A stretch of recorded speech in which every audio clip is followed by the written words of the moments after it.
بسم اللہ الرحمن الرحیم الرحمن علم القرآن.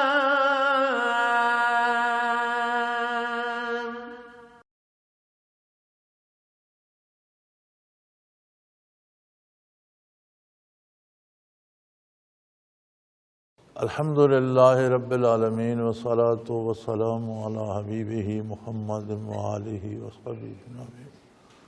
اعوذ باللہ من الشیطان الرجیم. بسم اللہ الرحمن الرحیم. وَإِنَّهُ لَتَنزِيلُ رَبِّ الْعَالَمِينَ نَزَلَ بِهِ الرُّوحُ الْأَمِينُ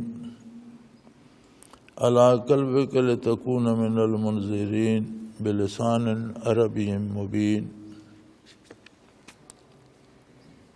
وَإِنَّهُ لَفِي زُبُرِ الْأَوَّلِينَ أَوَلَمْ يَكُنْ لَهُمْ آيَاتٌ أَنْ يَعْلَمَهُ عُلَمَاءُ بَنِي إِسْرَائِيلَ وَلَوْ أَنزَلْنَاهُ عَلَى بَعْضِ الْأَعْجَمِينَ فَقَرَأَهُ عَلَيْهِمْ مَا كَانُوا بِهِ مُؤْمِنِينَ كَذَلِكَ سَلَكْنَاهُ فِي قُلُوبِ الْمُجْرِمِينَ لَا يُؤْمِنُونَ بِهِ حَتَّى يَرَوْا الْعَذَابَ الْأَلِيمَ فَيَأْتِيَهُمْ بَغْتَةً وَهُمْ لَا يَشْعُرُونَ فَيَقُولُوا هَلْ نَحْنُ مُنظَرُونَ أَفَبِعَذَابِنَا يَسْتَعْجِلُونَ. اللهم سبحانك لا علم لنا إلا ما علمتنا إنك أنت العليم الحكيم. مولاي صل وسلم دائما أبدا على حبيبك خير الخلق كلهم.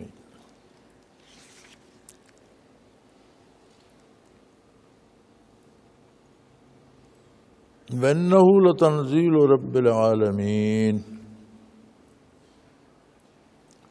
قرآن کریم کی عظمت یہ ہے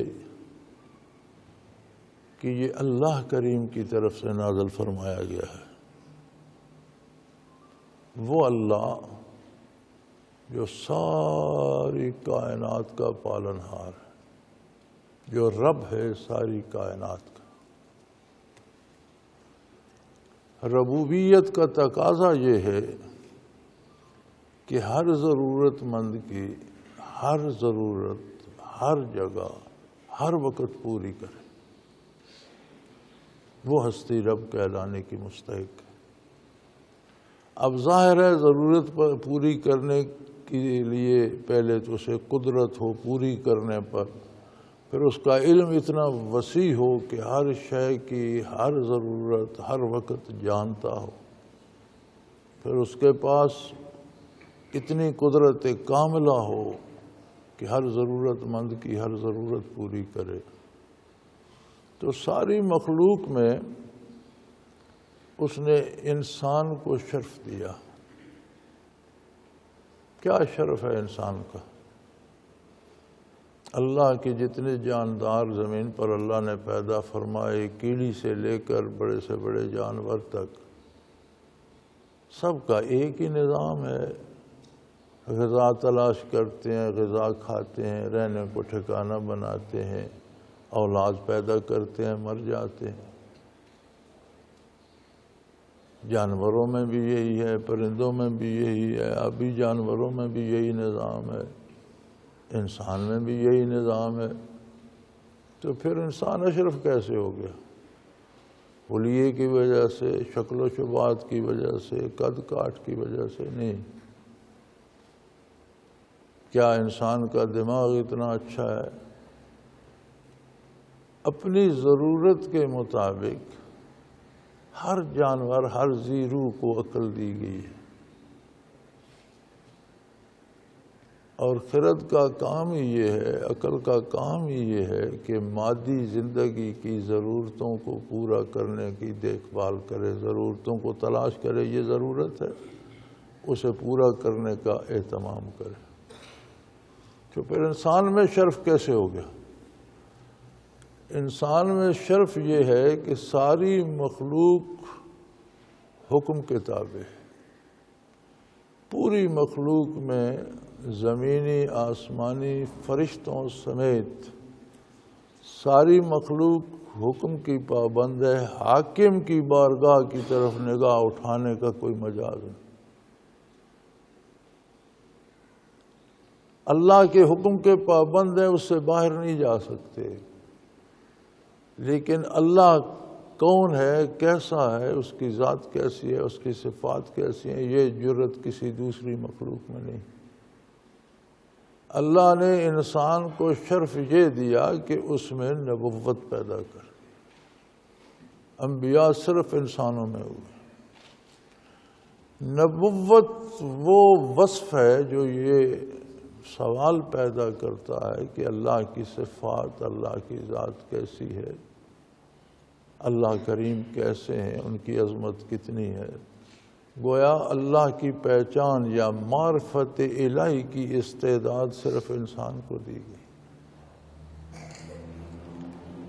جب معرفت الہی کی استعداد دی تو ضروری تھا کہ معرفت حق کے لیے اس کی رہنمائی بھی کی جاتی۔ اللہ چونکہ رب العالمین ہے، اس نے اس کی رہنمائی کے لیے یہ قرآن کریم نازل فرمایا۔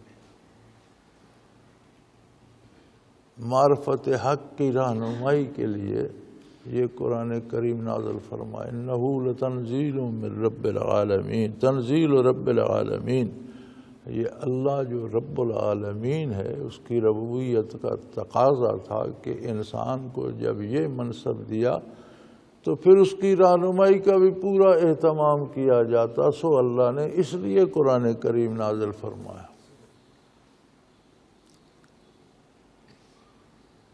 الحمدللہ عربوں کو تو یہ فضیلت حاصل تھی کہ وہ اہل زبان تھے اور انہی کی زبان میں قرآن نازل ہوا۔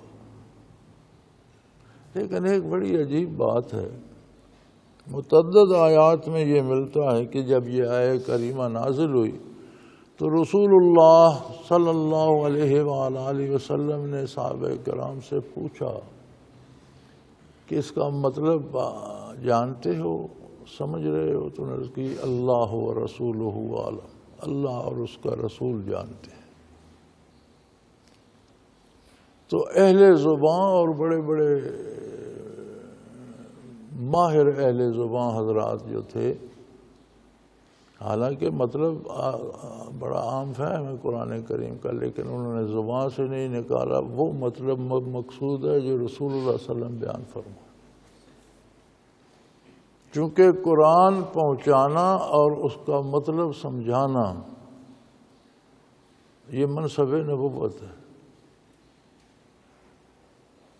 لِتُبَيِّنَ لِلنَّاسِ مَا نُزِّلَ إِلَيْهِمْ، منصب نبوت ہے کہ لوگوں کو آپ بیان فرمائیں کہ ان کی طرف کیا نازل ہوا، اس کا معنی کیا ہے، اس کا مفہوم کیا ہے۔ اسلام واحد دین ہے اور اس میں کوئی فرقہ نہیں، تو ہم نے یہ فرقے کہاں سے نکال لیے؟ پہلی بات تو یہ ہے کہ بہت سے فرقے تو ہم نے ایسے بنا لیے کہ ہماری روزی وابستہ ہو گئی دین سے۔ حالانکہ دین کوئی روزی کمانے کا ذریعہ نہیں ہے، لیکن ہم نے بنا لیا۔ اب اس کا تقاضا یہ ہے کہ ہم کچھ لوگوں کو اپنے گرد جمع کریں جو ہمیں روپے پیسے دیتے رہیں۔ تو اگرچہ کوئی اختلاف نہیں ہے، اس کے باوجود ہم نے فرقے بنا لیے۔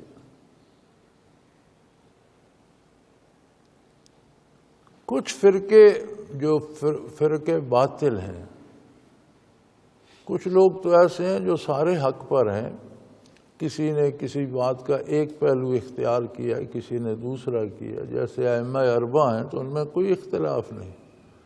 ائمہ اربعہ میں اختلاف ترجیح کا ہے کہ یعنی جو آپ کر رہے ہیں یہ بھی درست ہے، لیکن جو میں کر رہا ہوں یہ زیادہ بہتر ہے۔ تو پھر یہ فرقے تو کوئی نہ ہوئی، بات تو ایک ہی ہو گئی کہ دوسرا بھی ٹھیک کر رہا ہے۔ آگے جب ہم نے اپنا ذریعہ روزگار دین کو بنایا تو پھر ہم ایک دوسرے کو چیلنج کرنے لگے اور سوٹے لٹھیں چلانے لگے۔ کچھ فرقے باطل وہ بن گئے جنہوں نے قرآن کا وہ ترجمہ نہیں لیا جو صحابہ نے نبی کریم صلی اللہ علیہ وسلم سے لیا تھا، جنہوں نے اپنی پسند سے ترجمے کرنے شروع کر دیے۔ ورنہ یہ قرآن کریم کے الفاظ اللہ کریم کا ذاتی کلام ہے۔ پھر سب سے پہلے یہ الفاظ آقا نامدار محمد الرسول اللہ صلی اللہ علیہ وسلم کی زبان حق ترجمان پر جاری ہے۔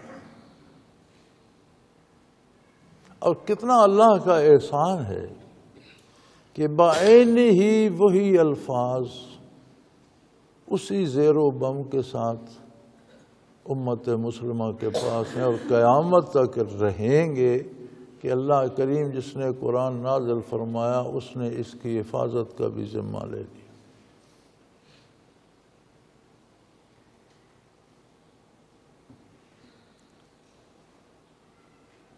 انبیاء گزرے، رسول صاحب کتاب گزرے، اولو العزم گزرے، کتابیں نازل ہوئی ان پر۔ قرآن حکیم کے علاوہ جتنے صحیفے، جتنے کتابیں نازل ہوئیں، آج کسی کے پاس کوئی یہ سند نہیں ہے کہ یہ وہی الفاظ ہیں جو اللہ کے نبی نے بتائے تھے۔ یہ واحد اللہ کی کتاب ہے جس کی شہادت موجود ہے کہ 1450 سال میں کوئی اس کی زیر زبر، کوئی ایک نقطہ، کوئی کچھ تبدیل نہیں کر سکا۔ بعین ہی وہی الفاظ ہیں جو اللہ کا ذاتی کلام ہے اور نبی کریم صلی اللہ علیہ وسلم کے لبحہ مبارک سے ظاہر ہوا ہے۔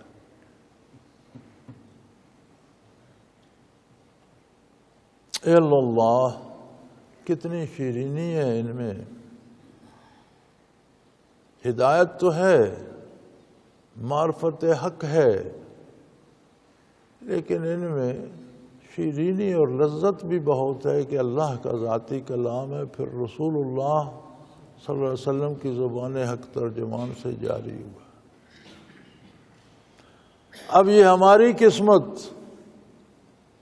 کہ ہم 80 100 سال زندگی گزار جاتے ہیں اور فرصت نہیں ہوتی قرآن پڑھنے کی۔ ناول پڑھ لیتے ہیں، افسانے پڑھ لیتے ہیں، اخبار بلا ناغہ پڑھتے ہیں، ٹی وی دیکھتے ہیں، قرآن کے لیے ہمارے پاس وقت نہیں ہوتا۔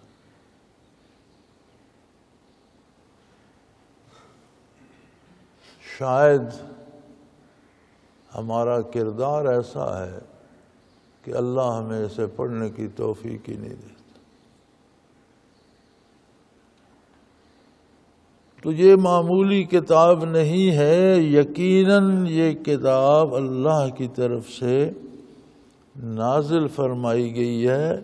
نزل بہ الروح الامین، اور فرشتوں کا سردار جبرائیل امین جس کا لقب ہے، نہایت امانت دار روح الامین،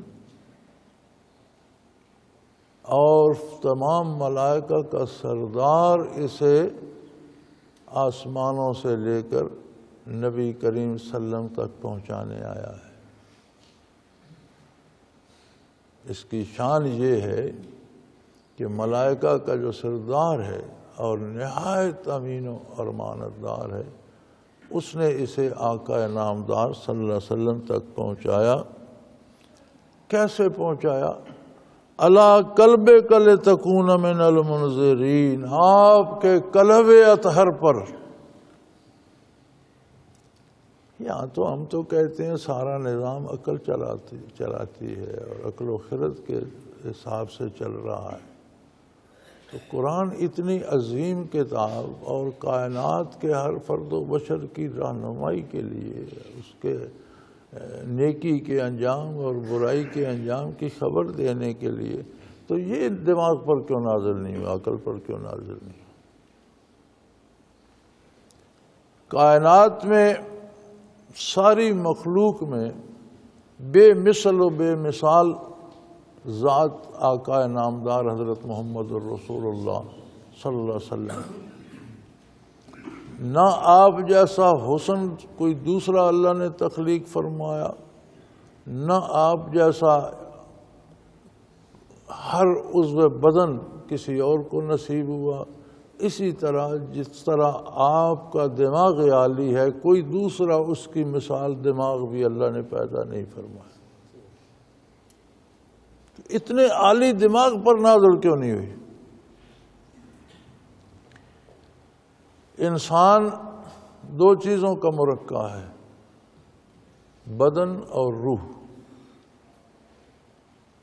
علماء حق کے نزدیک اصل انسان روح ہے۔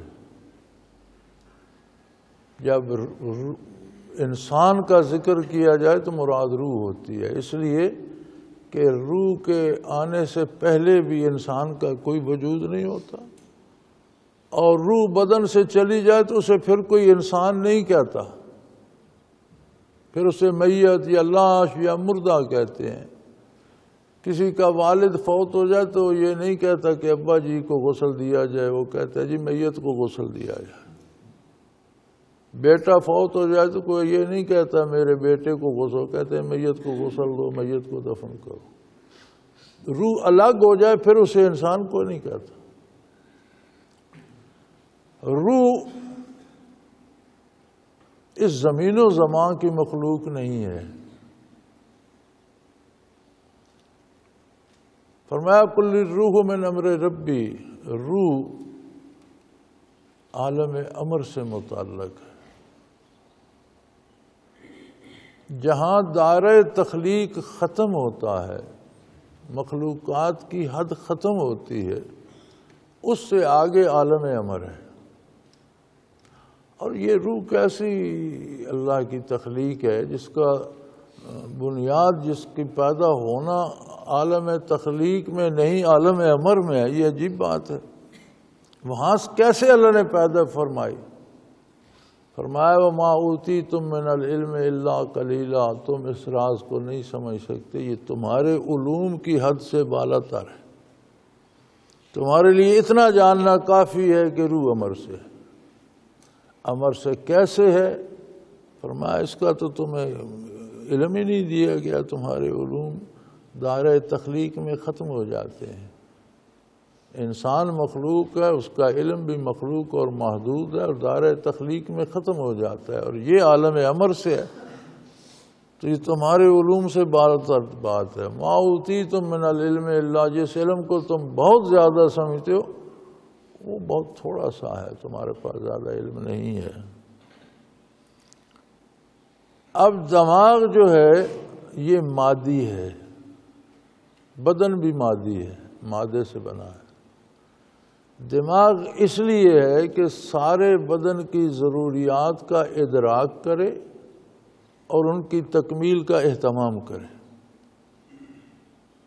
اسی لیے جتنے دماغی کمالات ہیں ان کے لیے ایمان بھی شرط نہیں، وہ کافر کو بھی نصیب ہو جاتے ہیں۔ کافر بھی نئی نئی چیزیں ایجاد کرتا ہے، نئے نئے طرز کے گھر بناتا ہے، نئے نئے طرز کے کپڑے بناتا ہے، مشینیں ایجاد کرتا ہے، اس لیے کہ یہ مادی نظام میں جتنی کوئی عقل کو پالش کرے گا، جتنا پڑھے لکھے گا، جتنا سمجھے گا، جتنا اپنی عقل کو پالش کرے گا، اتنی چیزیں مادی چیزیں اس کی سمجھ میں آتی چلی جائیں۔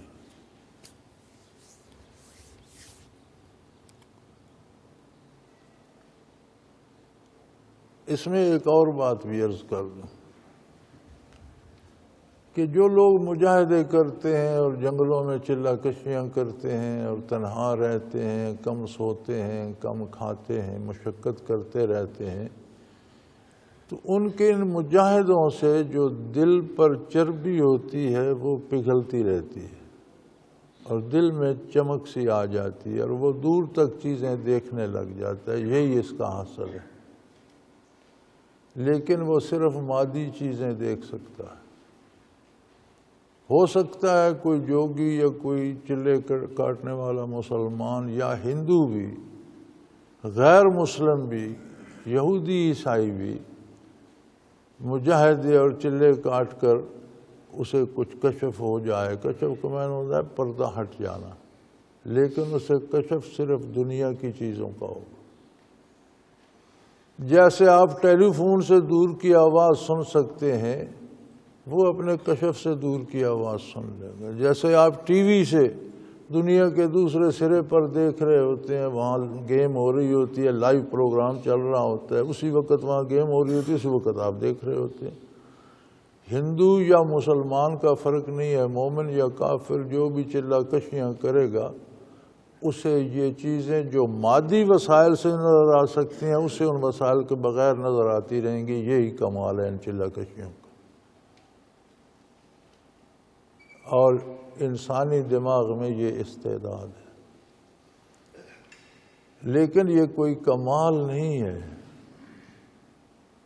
اسے اگر یہ کشف بھی ہوگا تو اس کشف کو بھی استعمال کر کے وہ پھر مادی ضرورتیں پوری کرنے کی طرف جائے گا، لوگوں سے پیسے جمع کرے گا، شرینیاں لے گا، یہ کرے گا، وہ کرے گا۔ روح کا مرکز قلب ہے، اور قلب یہ خون پمپ کرنے والی مشین نہیں ہے۔ اس کے اندر، اس لوتھڑے کے اندر ایک لطیفہ ربانی ہے جسے قلب کہتے ہیں۔ انگریزی میں اسے سیٹل ہارٹ کہتے ہیں، اسے ہارٹ کہتے ہیں، اسے سیٹل ہارٹ کہتے ہیں۔ اس کے اندر ایک لطیفہ ربانی ہے۔ جتنی برکات من جانب اللہ آتی ہیں قرب الہی کی، ان سب کیفیات کا مرکز وہ لطیفہ ربانی ہے، قلب ہے۔ قلب کا کام ہے روح کی ضروریات کا ادراک کرنا اور ان کی تکمیل کے لیے سرگرم ہو جانا۔ دماغ کا کام ہے مادی بدن کی ضروریات کا ادراک کرنا اور ان کی تکمیل کے لیے کوشش کرنا۔ قلب کا کام ہے روح کی ضروریات کا ادراک کرنا اور ان کی تکمیل کے وسائل اختیار کرنا۔ جس طرح دماغ کی اپنی زندگی ہے، خود دماغ زندہ اور صحت مند ہو تو تب آگے کام کر سکتا ہے۔ کسی کا دماغ خراب ہو جائے تو اسے نہ لباس کی پرواہ ہوتی ہے، نہ پاکی پلیدی کی، نہ کھانے پینے کی، نہ بات کرنے کی۔ کیوں؟ کیا ہوا اس سے؟ اس کے ہاتھ پاؤں بھی ٹھیک ہیں، دل کی دھڑکن بھی ٹھیک ہے، بی پی بھی ٹھیک ہے، سب کچھ، نظر بھی ٹھیک ہے، سنتا بھی ٹھیک ہے، پھر یہ کیا کر جی دماغ خراب ہو گیا۔ اسی طرح اگر قلب بگڑ جائے، پہلی بات تو یہ ہے کہ قلب کی زندگی ہے نور ایمان کے ساتھ۔ جو ایمان نہیں لاتا اس کے قلب میں حیات پیدا ہی نہیں ہوتی۔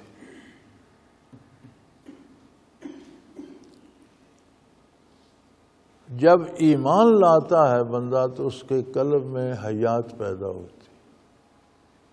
اب صرف حیات سے تو کام نہیں بنتا، زندگی ہو، صحت ہو، طاقت ہو، یہ ساری چیزیں چاہیے۔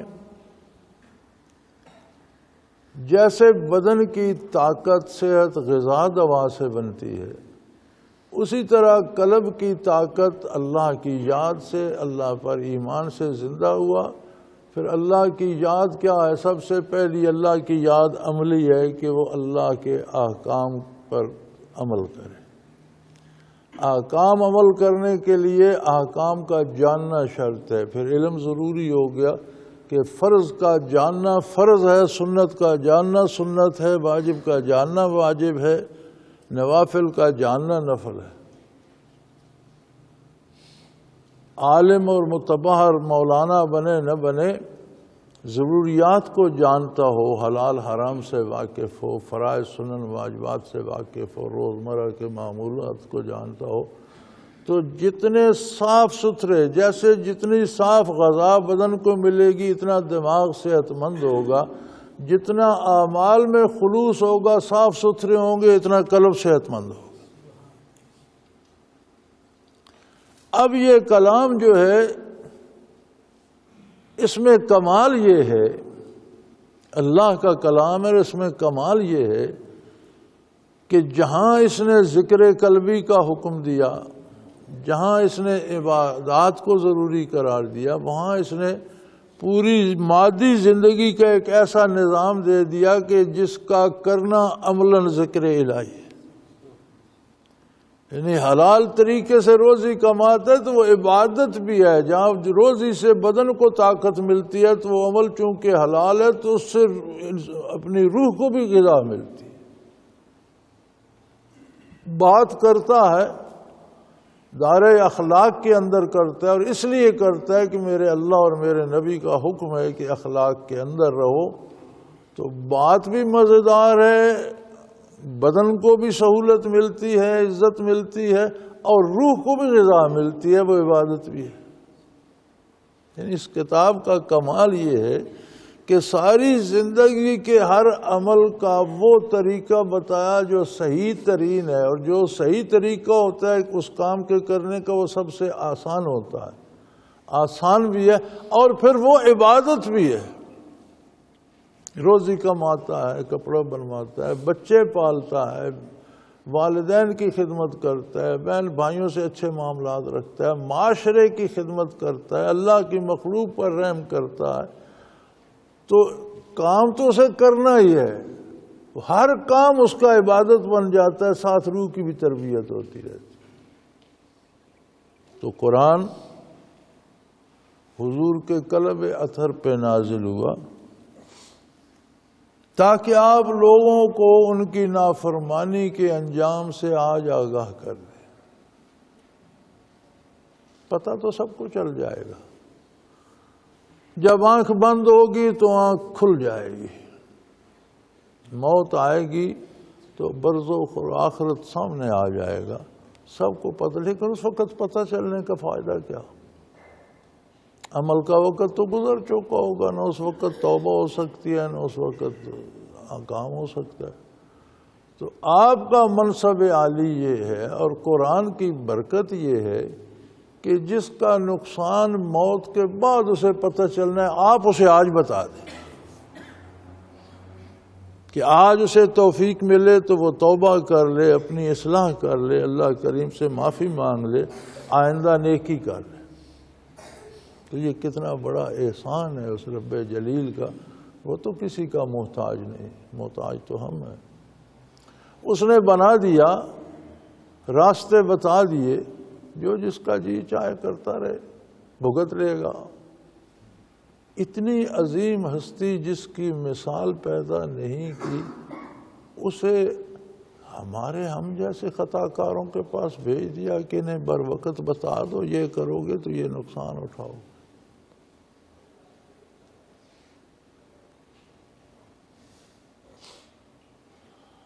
انہوں نے اللہ کا قرآن لفظ بلفظ ہمیں پہنچا دیا، پھر اپنی حدیث پاک میں اس کی ساری تشریح کر دی، سمجھا دیا. اب ہم ہیں کہ ہمارے پاس اسے پڑھنے سمجھنے کی فرصت نہیں. آپ خود اندازہ کر لیجئے ہمارا کردار کیا ہے. کہتے ہیں جو مر گئے اس کے لیے پڑھو. یار کسی زندے کو پڑھ کے بتاؤ، جس کے پاس عمل کی توفیق ہے اسے پڑھ کے بتاؤ. مرنے والے کے لیے پڑھو گے تو اس میں اہلیت ہوگی تو ثواب ملے گا. اگر وہ ایمان ہی ضائع کر کے گیا تو آپ کے پڑھنے سے کیا ہوگا؟ ثواب بخشنا ہی نہیں، ثواب قبول کرنے کی تو استعداد ہو. پھر جو مرنے والے کے لیے پڑھتے ہیں وہ بھی ٹھیکے پہ پڑھاتے ہیں، خود پھر بھی تکلیف نہیں کرتے.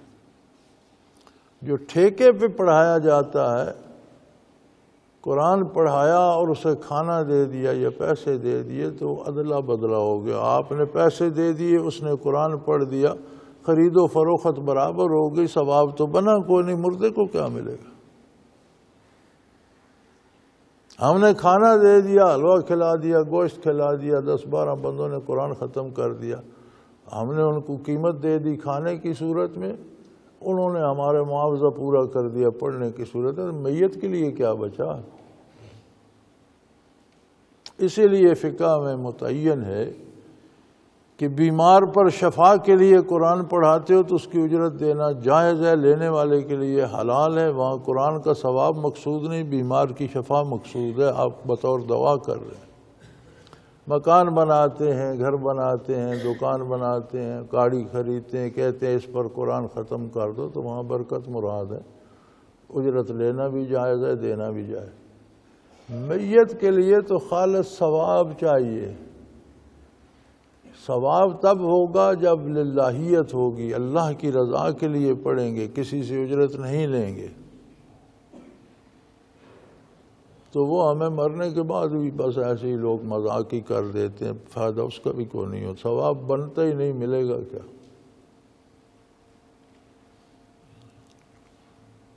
پھر اس کا کام ہے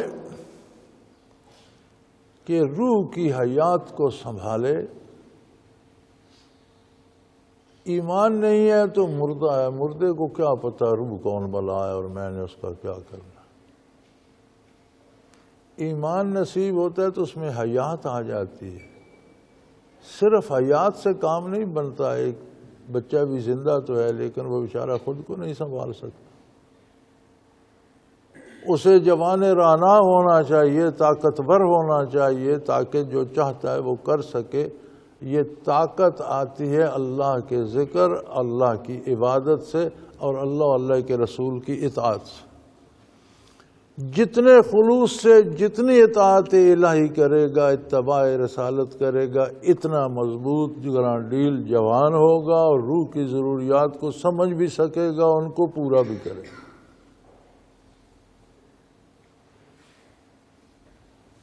اگر ساری زندگی صرف جسم کو پالتا رہا اور یہ سمجھا ہی نہیں کہ روح بھی ہے، اس کی بھی کوئی ضرورت ہے، تو بعثت عالی کا مقصد یہ ہے کہ اسے بر وقت بتا دو، اگر ایسا کرو گے تو بہت نقصان پاؤ گے۔ پھر بلسان عربی مبین، ایسی خوبصورت ہر بات کو واضح کر دینے والی عربی میں اسے نازل کیا گیا۔ یہاں سے علماء نے یہ مسئلہ اخذ کیا ہے کہ قرآن صرف عربی متن ہے، اردو، انگریزی، فارسی ترجمے ہیں قرآن کے، قرآن نہیں ہے۔ آپ اردو ترجمہ نماز میں پڑھنا شروع کر دیں، نماز نہیں ہوگی۔ انگریزی ترجمے سے، فارسی ترجمے سے اور کسی زبان کے ترجمے سے آپ کی نماز ادا نہیں ہوگی جب تک آپ قرآن کا متن نہیں پڑھیں گے۔ اور جو لوگ متن کے بغیر صرف ترجمہ پڑھ کے کہتے ہیں میں نے ختم کر لیا، وہ ختم کا ثواب اس میں نہیں ہوتا، ترجمہ پڑھنے کا ثواب اپنا ہے۔ لہذا متن ضرور پڑھنا چاہیے، اور عبادات میں تو متن کے علاوہ ترجمے سے گزارا ہی نہیں، اور متن کے ساتھ ترجمہ ضرور پڑھنا چاہیے، تفسیر پڑھنی چاہیے، چونکہ قرآن پڑھنے، سمجھنے اور سمجھنے کے بعد عمل کرنے کے لیے۔ قرآن اس لیے نہیں ہے، وہ علامہ اقبال نے طنزاً کہا تھا نا کہ قرآن تو کتاب حیات ہے، لیکن تم لوگوں نے اسے استعمال اس لیے کیا ہے کہ اس کی یاسین کا ختم کرو کہ بندہ جلدی مر جائے۔ اور یہ تو قرآن تو ابدی زندگی دینے کی دلیل ہے۔ قرآن والے تو مرتے ہی نہیں، شہید ہو جاتے ہیں، ہمیشہ کے لیے زندہ ہو جاتے ہیں۔ تو آپ نے بنایا ہوا ہے کہ از یاسین او آساں بے میری، قرآن کی یاسین پڑھو کہ جلدی سے مر جاؤ۔ تو قرآن کریم اللہ کی اتنی بڑی نعمت ہے کہ اسے لفظ لفظ پڑھنا، اس کی لذت لینا، رتل علیہ مزے مزے سے پڑھو، ترتیل سے پڑھو، بڑے سواد سے پڑھو۔ وہ الفاظ ہیں جو محمد رسول اللہ کی زبان مبارک سے نکلے، مزے لے لے کر پڑھو۔ پھر سے سمجھنا، اس پر عمل کرنا، یہ ہے حق کے تلاوت۔ اور پھر سے ہم نے خوبصورت واضح عربی میں نازل فرمایا ہے، خوبصورت، دنیا کی زبانوں میں سب سے خوبصورت زبان، اور تقدس صرف عربی زبان میں ہے کہ اللہ نے اسے پسند فرمایا۔ نبی کریم صلی اللہ علیہ وسلم کی زبان ہے، اہل جنت کی زبان ہے، اللہ کے قرآن کی زبان ہے۔ عربی کے علاوہ باقی سب زبانیں اپنا مفہوم ادا کرنے کے لیے، کسی کو انگریزی آتی ہے، کوئی پنجابی بولتا ہے، کوئی پشتو بولتا ہے، کوئی سندھی بولتا ہے، سب برابر ہیں، صرف مفہوم ادا کرنا ہے، کیا چاہتے ہو مطلب بیان کرنا ہے، کسی میں بھلائی برائی نہیں ہے۔ عربی میں تقدس بھی ہے، اس کا احترام بھی ہے، یہ مبارک بھی ہے۔ اور پھر قرآن کوئی ایسی نئی کتاب نہیں ہے جس کے بارے کوئی جانتا ہی نہیں تھا اور قرآن نازل ہو گیا۔ فرمایا وَإِنَّهُ لَفِي زُبُرِ الْأَوَّلِينَ، اس کا ذکر خیر تو پہلی ساری کتابوں میں بھی ہے کہ نبی آخر زمان مبعوث ہوں گے، وہ خاتم النبیین ہوں گے، ان پر قرآن نازل ہوگا، وہ اللہ کا ذاتی کلام ہوگا، اور پھر قیامت تک وہی کلام رہنمائی کرے گا، اس کے بعد کوئی کتاب نازل نہیں ہوگی۔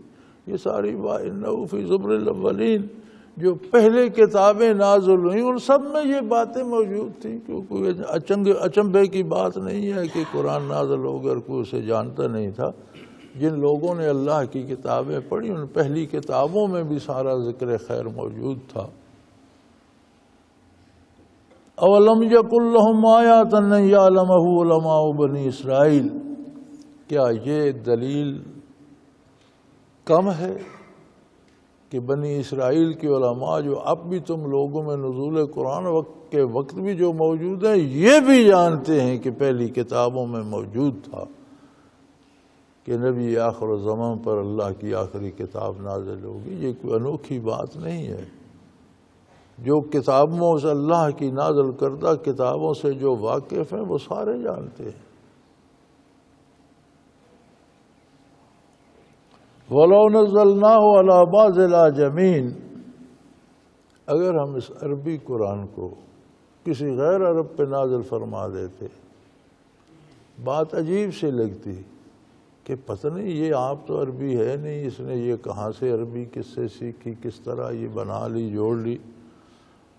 فَقَرَأَهُ عَلَيْهِمْ مَا كَانُوا بِهِ مُؤْمِنِينَ، پھر وہ لوگوں پہ پیش کرتا تو لوگ بات نہ مانتے، یا خود تو عرب ہے نہیں، اس نے یہ کیا تماشا بنا رکھا ہے اور کہاں سے سیکھ کر آ گیا اور اسے کس نے بتا دیا۔ تو اگر غیر عرب پر نازل کرتے تو پھر نہ ماننے والوں کو ایک اور بہانہ مل جاتا۔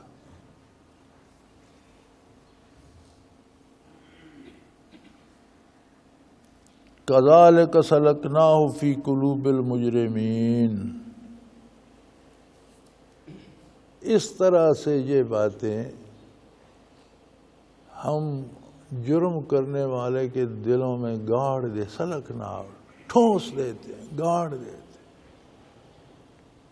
یعنی یہ جو قرآن کا انکار کرتے ہیں، یہ جو کفر اختیار کرتے ہیں، اس کی بنیادی وجہ یہ ہے کہ جب یہ اللہ کی نافرمانی کرتے ہیں، گناہ کرتے ہیں، تو اس کی سزا کے طور پر انہیں قرآن پر ایمان لانے سے محروم کر دیا جاتا ہے، اور وہ کفر ان کے دلوں میں ٹھونس دیا جاتا ہے۔ پھر بات قلب کی آ گئی۔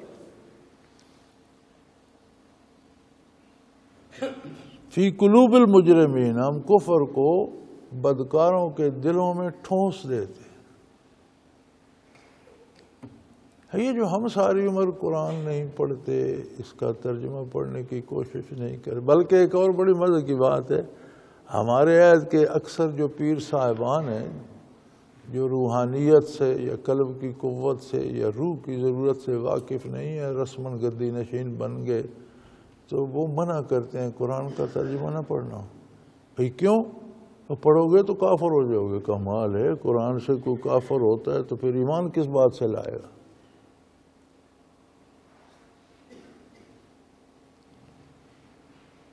اب یہ عجیب بات ہے کہ قرآن تو نازل ہی اس لیے ہوا ہے، اور اللہ نے فرمایا لَقَدْ يَسَّرْنَا الْقُرْآنَ لِلذِّكْرِ، قرآن کو پڑھنے سمجھنے کے لیے ہم نے آسان کر دیا۔ فَهَلْ مِن مُدَّكِرٍ، کوئی ہے جو قرآن سمجھنا چاہے؟ قرآن کا تو اعجاز یہ ہے کہ یہ پڑھنے اور سمجھنے کے لیے اللہ نے آسان کر دیا ہے۔ دنیا کی عظیم ترین کتاب جس نے پیدائش سے پہلے، تخلیق سے لے کر قیامت اور قیامت کے بعد تک کے حالات بیان کر دیے، اس کے لیے اعمال بیان کر دیے، زندگی کے ہر عمل کی صورت اور سیرت بیان کر دی۔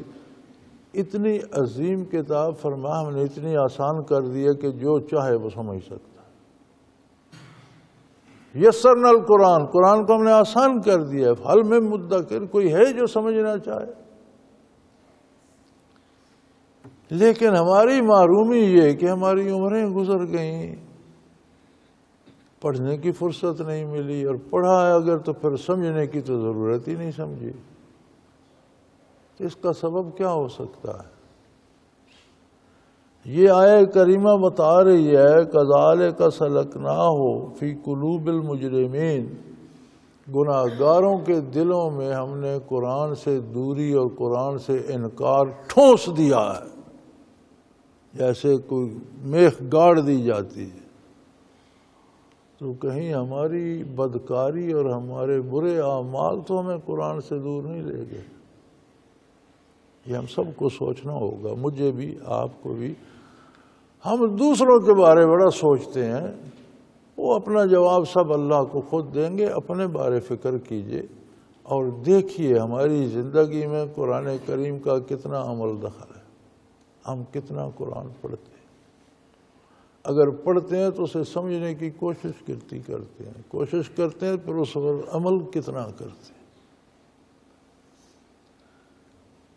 میں نہیں سمجھتا کہ کسی بھی مسلمان کا کوئی دن تلاوت کے بغیر ہو، اللہ نہ کرے، تھوڑی کرے زیادہ کرے، بلکہ اچھے خوش قسمت لوگ ہیں وہ جو شروع بھی دن تلاوت سے کرتے ہیں اور سونے سے پہلے پھر تلاوت کرتے ہیں۔ ہمارے چیف جسٹس تھے جسٹس علیم، اللہ ان کی مغفرت فرمائے، ایک آدمی تھے، چیف جسٹس تھے پاکستان کے، مجھے کہنے لگے کہ میں صبح بھی تلاوت کرتا ہوں اور رات سونے سے پہلے بھی کرتا ہوں۔ صبح اس لیے کرتا ہوں کہ دن بھر کے کاموں میں اللہ مجھے برکت دے، استقامت دے اور دین پر قائم رکھے، اور رات تلاوت کر کے اس لیے سوتا ہوں کہ پھر اس سے بیدار ہوں گا یا نہیں۔ تو ایسے بھی اللہ کے بندے ہیں۔ بڑا مرتبہ عہدہ بھی تھا اس کے پاس، چیف جسٹس تھا پاکستان کا۔ پھر صدر صاحب ملک سے باہر گئے تو ایکٹنگ پریزیڈنٹ بھی تھا، صدر بھی تھا۔ یہاں ہم نے جمعہ وہی یہاں تشریف لایا اور صدر کی آمد پر یہاں جمعہ شروع کیا گیا، چونکہ یہ بھی ایک فقہ کا مسئلہ ہے کہ جہاں حکمران اور ملک کا سربراہ آ جائے وہاں جمعہ ہو سکتا ہے اس کی موجودگی میں، اور جہاں جمعہ شروع ہو جائے وہاں پھر اسے چھوڑنا نہیں چاہیے، مسلسل رہنا چاہیے۔ تو اب تو خیر یہ آبادی اور اتنا کچھ بن گیا ہے کہ جمعہ ہو سکتا ہے۔ اس وقت یہ آبادی بھی کم تھی، کوئی ٹیلی فون یا یہ سڑک کا رابطہ تھا، تو جمعہ ہم منارے جا کر پڑھا کرتے تھے۔ وہ صدر پاکستان آئے تو ہم نے پہلا جمعہ اسی مسجد میں یہاں شروع کیا، تو ابھی تک چل رہا ہے۔ تو وہ کہا کرتے تھے کہ میں تو اٹھ کے بھی قرآن کریم پڑھتا ہوں کہ دن بابرکت رہے، سونے سے پہلے پڑھ کے سوتا ہوں، پتہ نہیں اٹھیں گے یا نہیں اٹھیں۔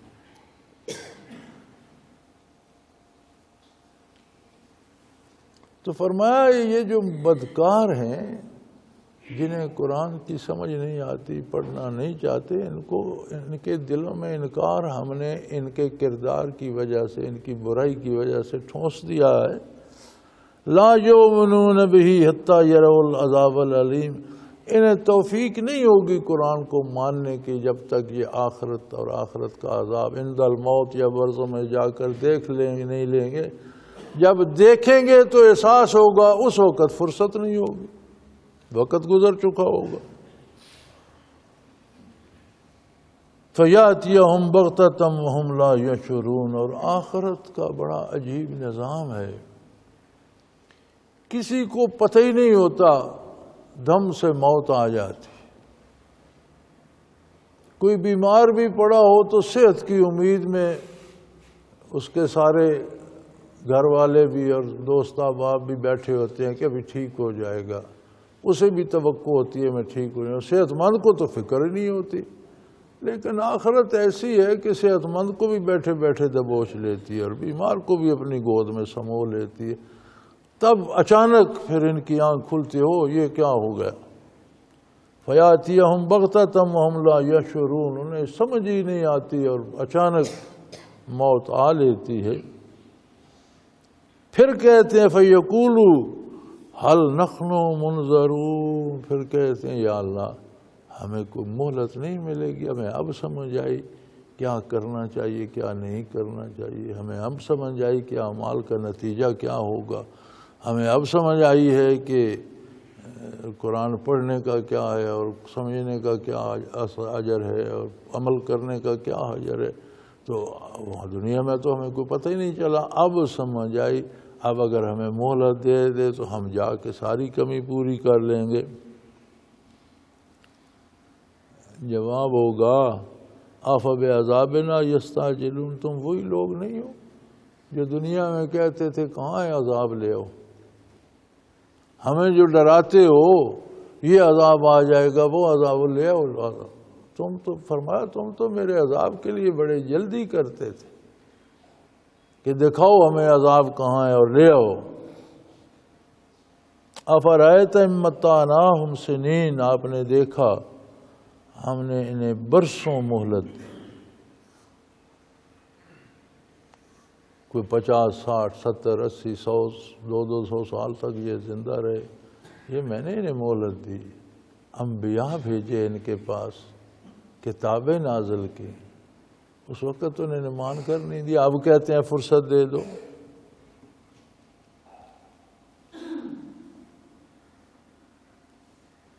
ثم جاءهم ما كانوا يوعدون پھر جس عذاب کا وعدہ کیا تھا اللہ نے اپنی کتابوں میں انبیاء کی زبانی جب وہ آ گیا ایمان نہ لائے کفر پر مرے عذاب آ گیا.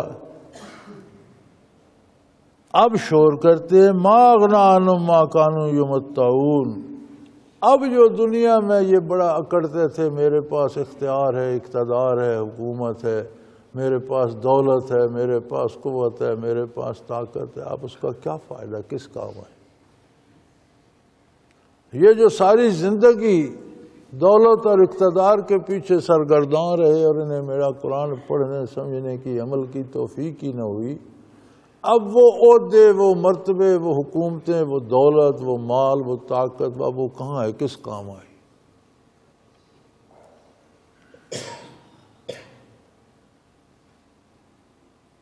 وما اہلکنا من قریۃ الا لہا منذرون. اور ہم نے کسی شہر کو کسی قوم کے مسکن کو تباہ نہیں کیا جب تک ان کے پاس کوئی خبر دینے والا نہیں بھیجا جب تک کوئی نبی یا رسول مبعوث نہیں کیا جب تک انہیں کفر اور برائی کے انجام سے آگاہ نہیں کیا تب تک کسی کو غرق نہیں کیا. جتنی قومیں غرق ہوئیں یا آئندہ جتنے لوگ عذاب میں جائیں گے ان کے لیے ہم نے دنیا میں اہتمام کر دیا کہ ان تک حق کی آواز پہنچتی رہے. اگر وہ نہ مانے تو پھر اپنا نتیجہ بھگت لیں گے. وذکریٰ اور نصیحت کرتے رہے اللہ کی طرف سے رہنمائی آتی رہی اللہ کے انبیاء رہنمائی فرماتے رہے رات دن نصیحت ہوتی رہی. وما کننا ظالمین فرمایا ہم کسی سے زیادتی کرنے والے نہیں. اللہ کو زیب ہی نہیں دیتا کہ مخلوق سے زیادتی کرے. مخلوق کی حیثیت ہے اس کے مقابلے میں کیا. مکھی سے یا چیونٹی سے آپ کیا زیادتی کریں گے حالانکہ چیونٹی اور مکھی ہمارے جیسی ہی مخلوق ہے. اللہ جیسا تو کوئی دوسرا ہے ہی نہیں تو وہ کس کے ساتھ زیادتی کرے گا. وہ زیادتی اللہ نہیں کرتا. فرمایا یہ لوگ اپنے ساتھ آپ ظلم کرتے نافرمانی کر کے برائیاں کر کر کے کفر کر کر کے اپنے اوپر بوجھ لاتے چلے جاتے ہیں. یہ نہیں سوچتے کہ کیسے جان چھوٹے گی. ما تنزلت به الشیاطین. اور یہ جو کہتے ہو کہ انہیں شیطان باتیں سکھا جاتا ہے جو جس میں ہوتا ہے ہر چیز در دیگ اس بر چمچمی آیا. جو کچھ کسی دیگ میں ہوتا ہے چمچ پر وہ آتا ہے. جو کچھ کسی کے مزاج میں ہوتا ہے اس کی گفتار اور اس کی کردار سے وہ ظاہر ہوتا ہے۔ شیطان سراپا برائی ہے، بات بھی کرے گا تو بری کرے گا، کام کرنے کا کہے گا تو برا کام کرنے کا کہے گا۔ یہ جو کفار کہتے ہیں کہ انہیں شیاطین باتیں سکھاتے ہیں، تو شیاطین کو بھلا یہ باتیں زیب دیتی ہیں؟ ما تنزلت بہ الشیاطین، شیطان یہ باتیں حضور کو نہیں سکھاتا، کیونکہ شیطان تو سراپا برائی ہے، مجسم برائی ہے۔ شیطان سکھاتا تو چوری ڈاکے سکھاتا، بت پرستی سکھاتا، کفر سکھاتا، دھوکہ دہی، قتل و غارت گری سکھاتا۔ یہ قرآن تو اللہ کے کرم، اللہ کے رحم، اللہ کی مہربانیوں کی بہار ہے، یہ حق اور سچ ہے۔ قرآن تو جھوٹ، شیطان تو جھوٹ سکھاتا۔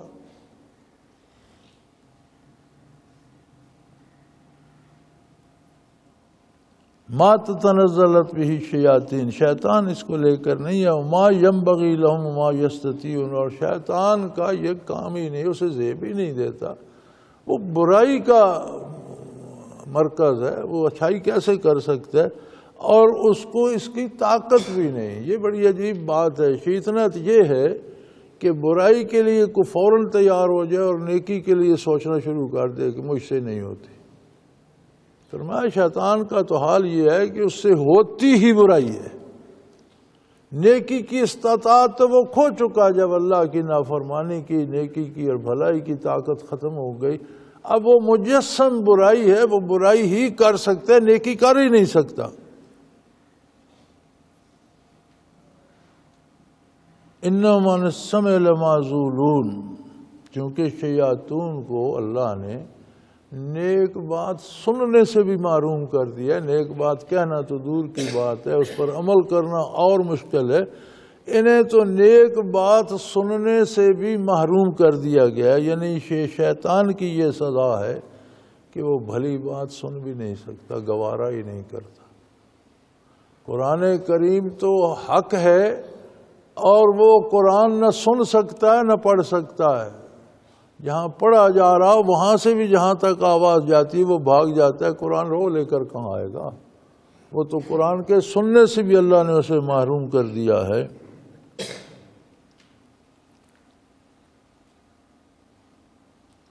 فلا تدعوا مع اللہ الہا آخر فتکون من المعذبین، فرمایا ساری تعلیمات کا ماحصل یہ ہے کہ اے لوگو اپنی ساری امیدیں اللہ کریم سے وابستہ کرو، اللہ کے سوا کسی سے کوئی امید نہ رکھو۔ اگر غیر اللہ پر تکیہ کرو گے تو یقیناً وہ تمہیں عذاب میں لے جائے گا۔ اپنا سارا بھروسہ اللہ وحدہ لا شریک پر رکھو۔ دنیا عالم اسباب ہے، اسباب اختیار کرنا عبادت ہے، اسباب اختیار کرو لیکن نتیجے کی امید پھر اللہ پر رکھو۔ بیمار ہو دوائی کھاؤ، شفا کی امید اللہ پر رکھو۔ مصیبت آ گئی ہے، محنت کرو، دور کرنے کے جائز وسائل اختیار کرو، لیکن نجات اسی نے دینی ہے، بھروسہ اس پر رکھو۔ غربت آ گئی ہے، فقیری آ گئی ہے، محنت کرو، کوشش کرو، رزق حاصل کرنے کی جائز اور حلال وسائل استعمال کرو۔ لیکن ہماری تو مصیبت یہ ہے کہ ہم پہ غریبی آتی ہے تو ہم سود لے لیتے ہیں، یعنی اور ایک ذلت میں دھس جاتے، اور پھر چیخ رہے ہوتے ہیں جی اب سود کا قرضہ ادا نہیں ہوتا۔ بھئی تمہیں کس نے کہا تھا کہ تم اس جہنم کے شعبے میں چھلانگ لگاؤ؟ اب کہتے ہو یہ ٹھنڈی نہیں ہوتی۔ دوزخ میں چھلانگ لگا دی، اب کہتے ہو یہاں آگ بڑی ہے یہ ٹھنڈی نہیں ہوتی۔ دوزخ تو ہے ہی آگ کا گھر، سود تو ہے سراپا دوزخ، اس میں کیوں تم نے چھلانگ لگائی؟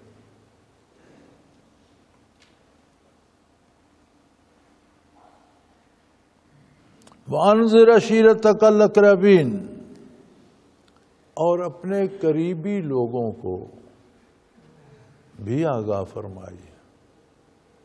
اپنی اولاد کی بھی اصلاح کیجئے، اپنے والدین کے ساتھ بھی محنت کیجئے، اپنے رشتہ داروں کے ساتھ. یہ جو قریبی ہیں ان کا زیادہ حق بنتا ہے. الحمدللہ تبلیغ بہت اچھا، بہت بڑا کام ہے اور انبیاء کا مشن ہے.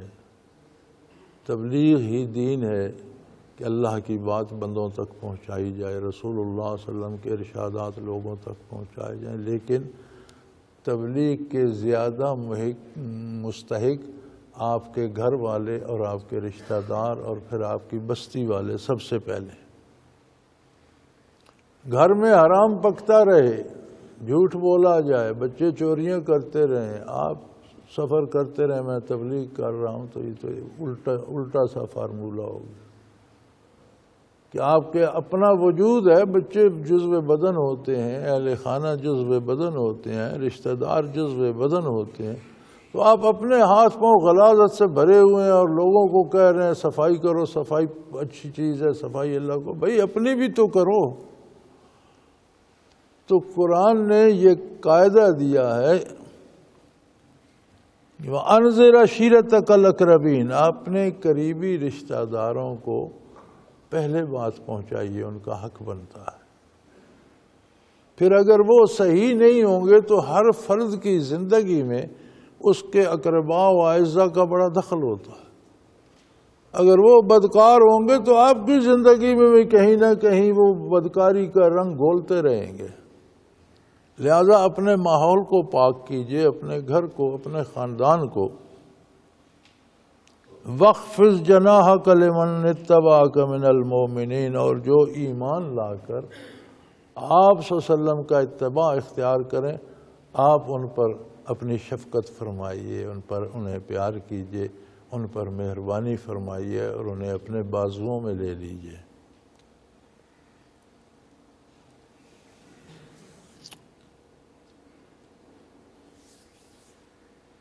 کیا یہ آیہ کریمہ صرف صحابہ کرام کے لیے تھی؟ کیا قرآن ہمیشہ کے لیے نہیں ہے؟ قرآن کی تعلیمات ہمیشہ کے لیے نہیں ہے؟ آج بھی جو خلوص سے حضور اکرم صلی اللہ علیہ وسلم کا اتباع کرتا ہے وہ ایسے ہے جیسے اسے حضور نے اپنے بازو میں لے لیا ہو، سینے مبارک سے لگا لیا.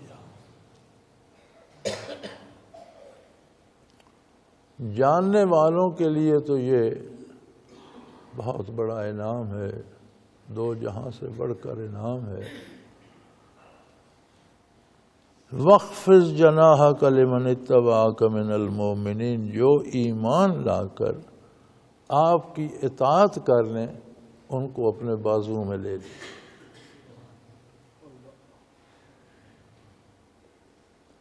یار یہ اسلام، یہ نماز روزہ، یہ حلال حرام کی تمیز، یہ مذاق نہیں ہے. یہ بہت بڑا مقام ہے، بہت بڑا مقام. اس کی قدر کی جائے. اللہ کریم فرما رہے ہیں اپنے حبیب صلی اللہ علیہ وسلم کو، یہ نہیں فرمایا جو بادشاہ ہو اسے سینے سے لگا لیں، جس کے پاس دولت زیادہ ہو اسے سینے سے لگا لیں، بھوکا ننگا ہو اسے سینے نہیں. جو آپ کی اطاعت کرے اور ایمان لا کر کرے، میری توحید کا، میری عظمت کا قائل ہو اور آپ کا غلام بن جائے، اسے میرے حبیب سینے سے لگا لے. میں بازو میں لے لینے سے مراد یہی ہو سکتی ہے نا. اس سے بڑا کسی مقام کا تصور کیا جا سکتا ہے؟ فَإِنْ أَصَوْكَ،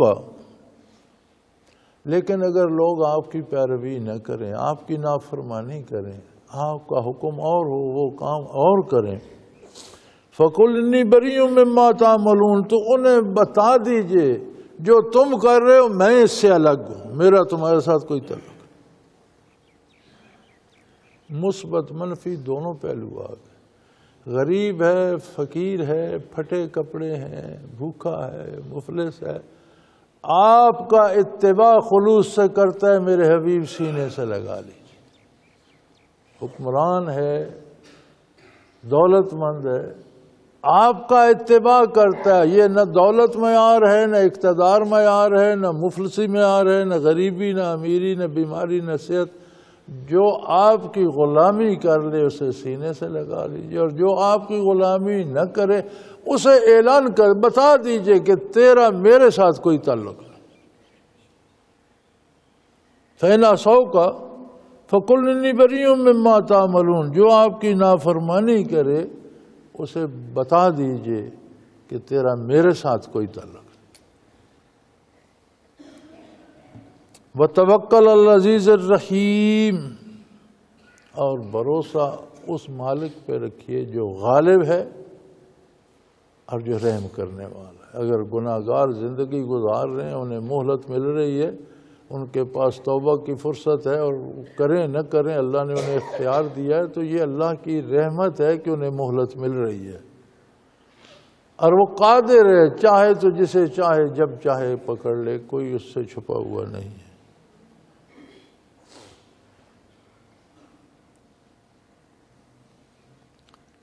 الذی یراک حین تقوم وتقلبک فی الساجدین انہ هو السمیع العلیم. وہ مالک، وہ قادر جو آپ کو ہر حال میں دیکھتا ہے، ہر وقت ہر بندہ اس کی نگاہ پاک میں، کوئی اس سے چھپا ہوا نہیں. اٹھتے بیٹھتے، حتیٰ کہ آپ کو سجدہ کرنے والوں میں گھومتے پھرتے نیکوں کی محفل میں بھی دیکھتا ہے. اسی طرح اگر کوئی برائی کی مجلس میں جاتا ہے تو وہ نہ بھولے کہ وہ اللہ سے چھپ گیا، اللہ اسے بھی دیکھ رہا. یہاں چونکہ مخاطب نیک لوگ تھے، حضور اکرم صلی اللہ علیہ وسلم اور آپ کے متبعین تھے، تو فرمایا میں آپ کو دیکھتا ہوں ہر حال میں اٹھتے بیٹھتے. جب آپ لوگ سجدہ کرنے والوں، عبادت گزاروں، ذاکرین کے درمیان پھر رہے ہوتے میں دیکھ رہا ہوں. انہ هو السمیع العلیم. یقیناً وہ پاک ذات سننے والی بھی ہے، جاننے والی بھی ہے. کوئی ضروری نہیں کہ آپ سے سن کر ہی اسے نے جاننا ہے، وہ ازل سے جانتا ہے ہر بات کو، ہر شے کو، ہر چیز کو، ہر فرد کو، اور ہر ایک کی سن بھی رہا ہے. کوئی کیا کہہ رہا ہے، کیا سوچ رہا ہے، کیا ارادے کر رہا ہے، اس سے کچھ چھپا ہوا نہیں. وآخر دعوانا ان الحمدللہ رب العالمین. اللہ اللہ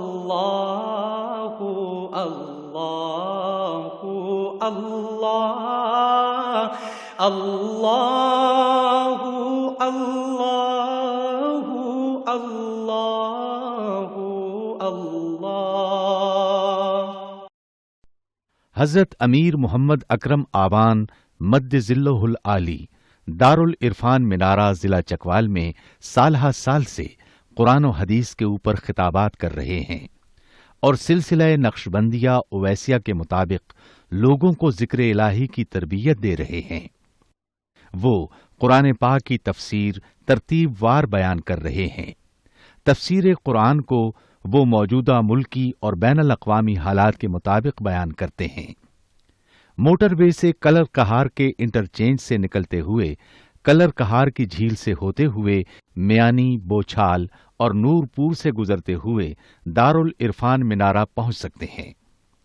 حضرت امیر محمد اکرم آوان نے بچیوں اور بچوں کی دینی اور دنیاوی تعلیم کے لیے سقارہ اکیڈمی کے نام سے ایک درسگاہ بھی قائم کی ہے، جس کا افتتاح ملک پاکستان کے صدر جنرل محمد ضیاء الحق نے اپنے دست مبارک سے کیا تھا.